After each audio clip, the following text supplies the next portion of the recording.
First contact resurgence. Grand Admiral Vexlar stood motionless before the massive observation window of Calthonian Defense Station Epsilon. His four amber eyes narrowed as they tracked the approaching vessel.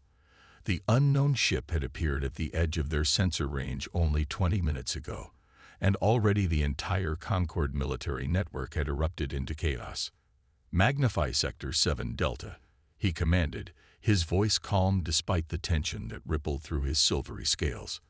The holographic display shimmered, zooming in on the sleek vessel that cut through space with unsettling precision. Its hull was matte black, absorbing rather than reflecting the light of Calthon's twin suns, making it difficult to gauge its true dimensions. But the energy readings were unmistakable. This vessel carried power systems far beyond anything in the Concorde's arsenal. "Analysis complete, Grand Admiral," reported Science Officer Trill, her delicate tendrils quivering with excitement or fear, perhaps both. "The vessel's configuration matches no known species in our database, but there's something familiar about the design architecture." "Transfer the data to my personal console," Vexlar ordered, sliding his clawed fingers across the transparent surface. Ancient records flowed across the screen, most labeled with warnings and classified restrictions. When the image comparison algorithms finished their work, an alert flashed red. "Impossible," he whispered. The bridge crew turned toward him, sensing the change in his usually unshakable demeanor. "Sound General Quarters," Vexlar said, straightening to his full 3-meter height, "and notify the Concord Council immediately.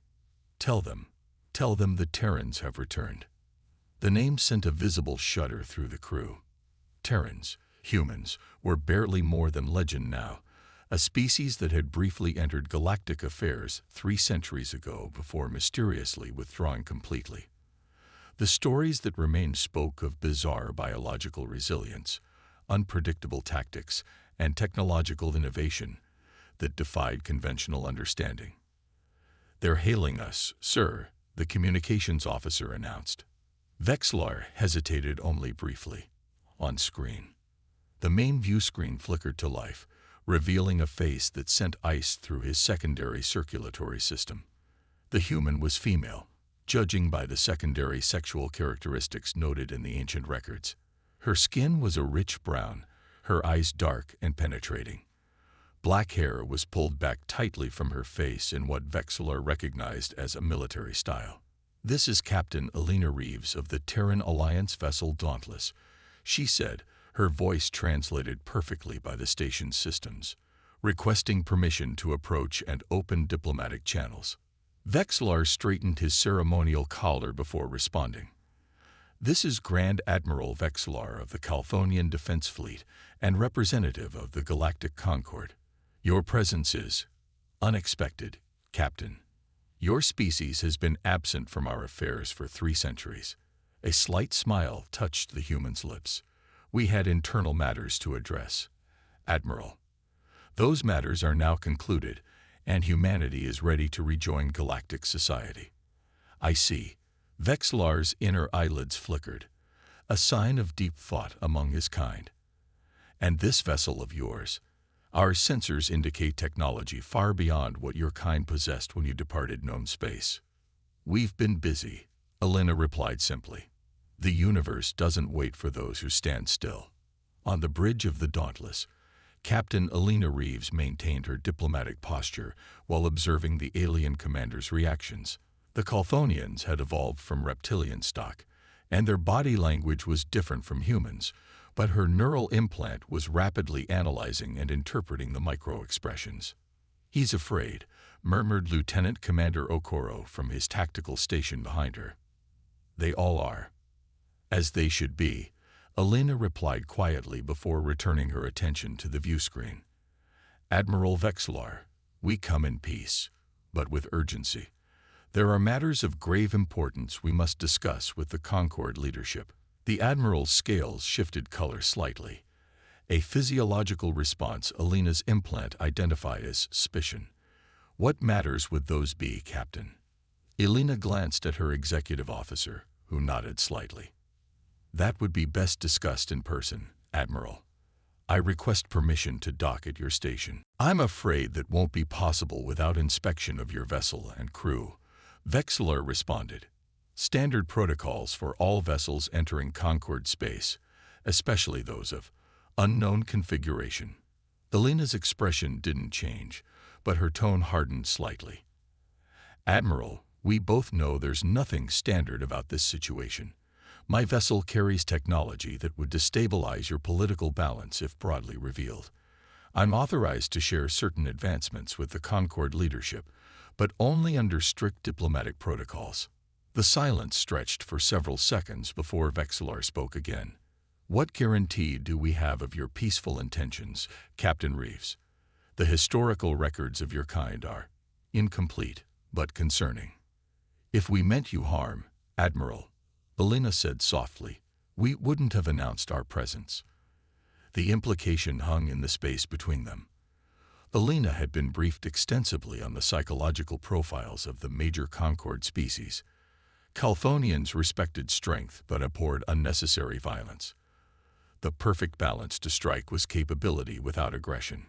Perhaps a demonstration would ease your concerns, she continued. With your permission, we'll deactivate our defensive systems and allow limited scanning of our outer hull. Without waiting for his response, she nodded to her tactical officer. Mr. Okoro, lower shields in sections 2 through 7, pattern Alpha. The Calphonian sensor operators nearly fell from their stations when the readings came in. One of them actually approached the Admiral, whispering urgently while pointing at the data stream. Is there a problem, Admiral? Elena asked innocently. Your hull composition, Vexler replied, his voice strained. Our sensors indicate materials unknown to our science. And your power generation systems. He trailed off, clearly disturbed.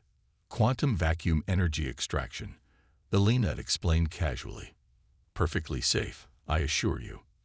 We've been utilizing it for over a century now.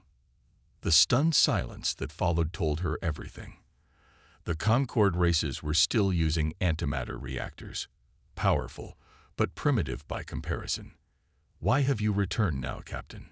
Vexler finally asked, his voice quieter. After so long. Elena's expression grew serious. Because you need us, Admiral.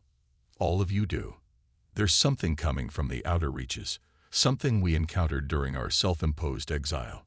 We've spent decades preparing, but this isn't a fight humanity can win alone. A threat? To the entire Concord. Skepticism dripped from Vexlar's words. To all sentient life in this galaxy, Elena corrected. We call them the Void Heralds. You haven't detected them yet because they move through subspace in ways your sensors aren't designed to track. She leaned forward slightly. We fought them before, Admiral. That's why we disappeared, to develop the technology necessary to detect and combat them. But they've grown stronger, adapted. And now they're heading toward the heart of Concord space. The bridge of Defense Station Epsilon fell silent as the implications settled. Vexlar's scales had shifted to a pale blue. Alarm, according to Elena's implant. How long? He asked simply. 3 standard months until their vanguard arrives, Elena replied. 6 months until the main force. We've come to warn you, and to offer our help. But we need to act quickly. Vexlar's inner eyelids flickered rapidly as he processed this information. Elena could almost see the political calculations running through his mind. The risk of trusting these returned humans versus the potential threat if they were telling the truth. The Concord Council will need proof, he said finally. Elena nodded. We have it, but I'll only share it with those authorized to see it. Too much knowledge too quickly could cause panic. Or preparation, Vexler countered. There's a fine line between preparation and panic, Admiral, Elena said with a grim smile. We've walked it for decades. Let us help you do the same. A series of rapid communications flashed across Vexlar's console. He read them quickly, then returned his gaze to the view screen. Permission granted, Captain Reeves. You may dock at Bay 12. A diplomatic delegation will meet you there. His 4 eyes narrowed. But be warned, if this is some kind of deception, The combined forces of the Concord will respond accordingly. Elena nodded. Understood, Admiral. Dauntless out. As the communication ended, she turned to her bridge crew. And so it begins. Do you think they'll believe us? Asked Lieutenant Cho from the navigation console. They will when the heralds arrive, Elena replied, rising from her command chair. Humanity spent 300 years preparing for this moment. Now we just have to convince a galaxy of skeptical aliens that we've come to save them, not conquer them. Commander Okoro smiled thinly. Just another day in Terran diplomatic corps, Captain. Elena laughed, the sound echoing through the bridge as the Dauntless glided toward the massive space station. Indeed, Commander. Let's go make some history. Alliance of necessity. The diplomatic reception chamber aboard Defense Station Epsilon hummed with whispered conversations as representatives from 7 major Concord species gathered, their attention fixed on the sealed doorway through which the human delegation would soon enter. Grand Admiral Vexlar stood with his hands clasped behind his back, silver scales shimmering under the chamber's crystalline lighting. Beside him, Ambassador Threll of the Volridian Collective nervously adjusted her breathing apparatus, the gossamer membranes of her auditory frills vibrating with anxiety. Is it wise to allow them aboard? She whispered to Vexlar. The historical archives warn that humans are unpredictable predators. Their biology alone makes them walking biohazards to half the species here. They've passed all quarantine protocols. Vexlar replied calmly, though his secondary heart beat faster than normal. And if what they claim is true, we cannot afford to dismiss them. The chamber fell silent as the doors slid open. Captain Elena Reeves entered first, flanked by 2 officers, 1 male, 1 female, all wearing the same matte black uniforms adorned with silver insignia that matched their vessel's aesthetic. What struck Vexlar immediately was their calm confidence. They moved with the easy grace of apex predators, their eyes scanning the room with calculating efficiency. Ambassador Threll, Grand Admiral Vexlar, Elena greeted them, offering a slight bow. Thank you for arranging this meeting on such short notice. Allow me to introduce Commander Okoro, my executive officer, and Dr. Chow, our chief science officer. Formalities were exchanged, tense and laden with unspoken questions. When all were seated at the oval conference table, Elena activated a small device she placed at its center. A holographic projection materialized, a 3-dimensional map of the galaxy with pulsing red markers at its outer edges. These are the current positions of what we call the Void Heralds, she explained. A non-organic, non-biological intelligence that exists partially in subspace. They consume energy, all energy, including the bioelectric fields that sustain most sentient life. Dr. Cho stepped forward, her movements deliberate and controlled. 300 years ago, a human deep space exploration vessel encountered the first Herald Scout near what you call the Perseus Void. The entire crew was found dead, their bodies completely drained of electrical activity down to the cellular level. Murmurs rippled through the room as the alien delegates exchanged glances. We've never detected such entities, stated Xorbix, the mechanoid representative, their synthetic voice flat with skepticism. Our sensor arrays monitor all known energy spectrums across Concord space. All known spectrums, Commander Okoro emphasized. The Heralds operate partially in what we've termed in space, a dimensional fold that intersects with normal space, but remains undetectable to conventional sensors. Elena tapped the device again, and the hologram shifted to display schematics of a complex sensor array. This is why we withdrew from Galactic Affairs. After our first encounter, we detected signs of a larger Herald force moving through the outer systems. We knew conventional technology couldn't detect or fight them. So humanity unified and dedicated all resources to developing new sciences. You expect us to believe your entire species simply evolved beyond our understanding in 3 centuries. Ambassador Threll's tone was heavy with disbelief. Elena's expression remained calm, but her eyes hardened. When faced with extinction, Ambassador, evolution accelerates. We adapted, we survived, and we learned to fight. Now we've returned because the Heralds have changed course. They are heading directly toward Concord core systems. Vexlar leaned forward, his predatory instincts sensing the absolute conviction in the human's words. If these beings are as dangerous as you claim, why come to us? Why not simply protect your own territories? Because they can't be contained, Alina replied simply. Once they enter a star system, they spread exponentially. No single species can hold them back alone, not even humans. The conversation continued for hours, moving from skepticism to grudging attention as the humans presented evidence.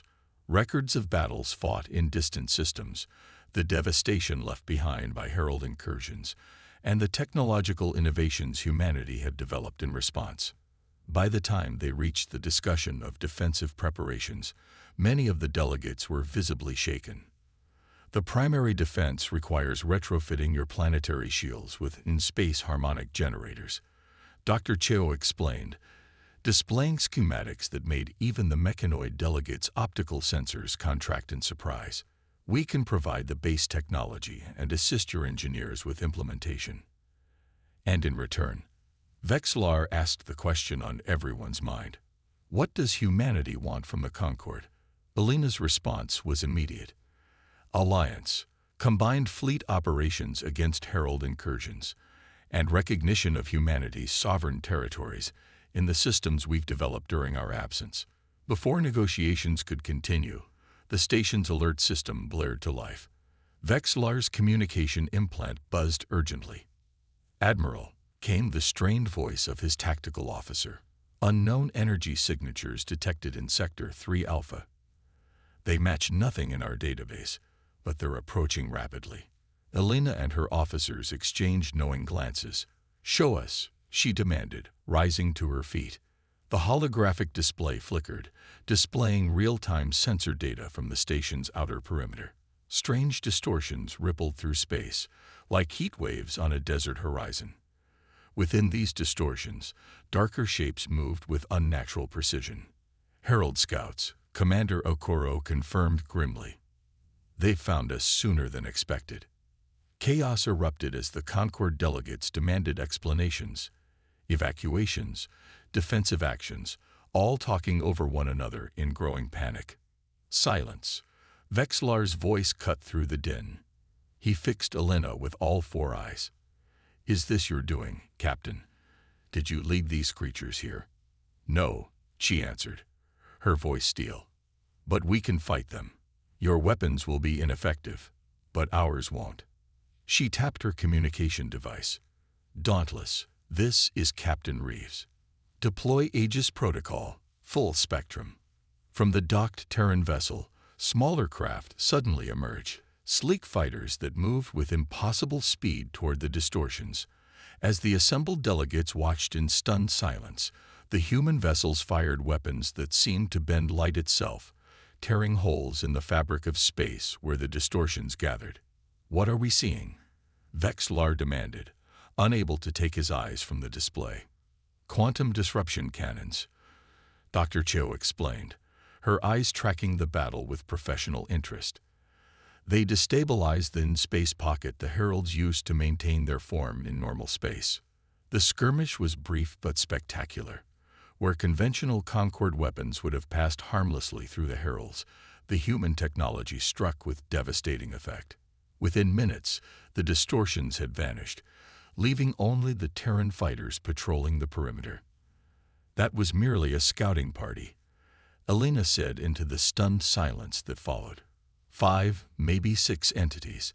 The vanguard will bring hundreds, and the main force thousands. She turned to face the assembled delegates, her expression grave but determined. Now do you understand why we've returned? This isn't about politics or territory, or even scientific advancement. This is about survival, yours and ours. In the hours that followed, as emergency sessions of the Concord Council were convened and military alerts spread across a dozen systems, Alina found herself standing with Vexlar in the station's observation dome, watching as Terran engineers began installing defensive systems on the station's outer hull. 300 years, Vexler said quietly. Your kind vanished for 3 centuries, and you return as something almost unrecognizable. Elena's gaze remained fixed on the stars.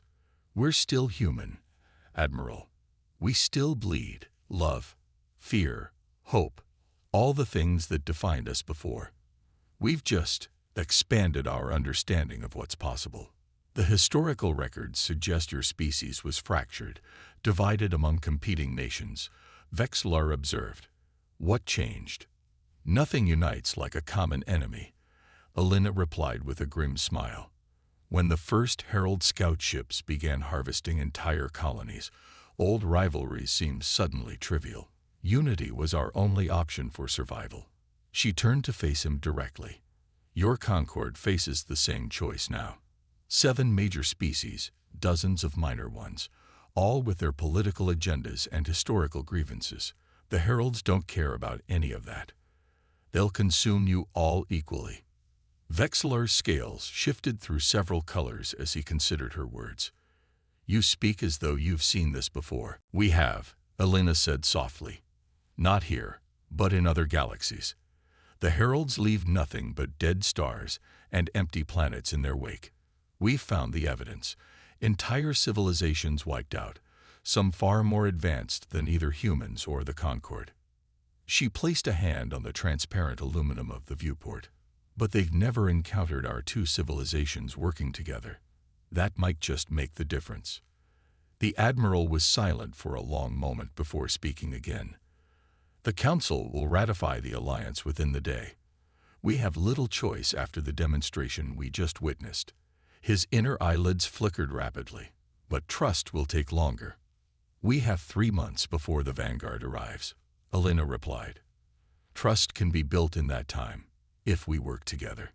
Across the station, Terran engineers worked alongside Concord technicians, beginning the massive undertaking of preparing for war. The Dauntless remained docked, its advanced systems linked to the stations, enhancing its detection range 100-fold. And beyond the reach of even these improved sensors, in the cold darkness between star systems, the Void Heralds continued their inexorable approach. A tide of hungry shadow flowing toward the light of civilization. Elena's communication device chimed, and Commander Okoro's voice came through. Captain, the Concord Council is requesting your presence. They're ready to begin formal alliance protocols.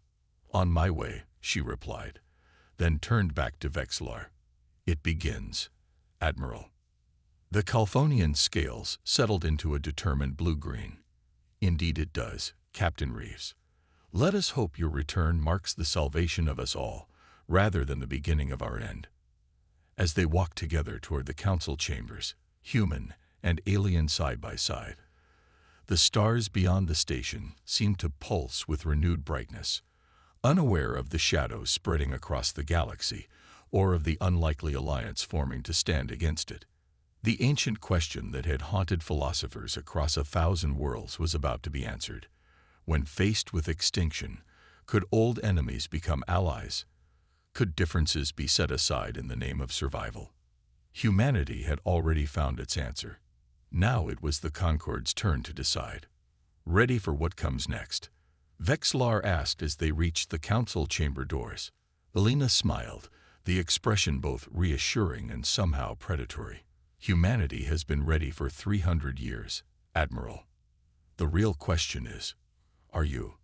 The doors slid open, revealing the gathered representatives of 12 worlds, all waiting to hear how the returned humans would help them face the coming storm. Let's find out, Elena said, stepping forward to meet their future.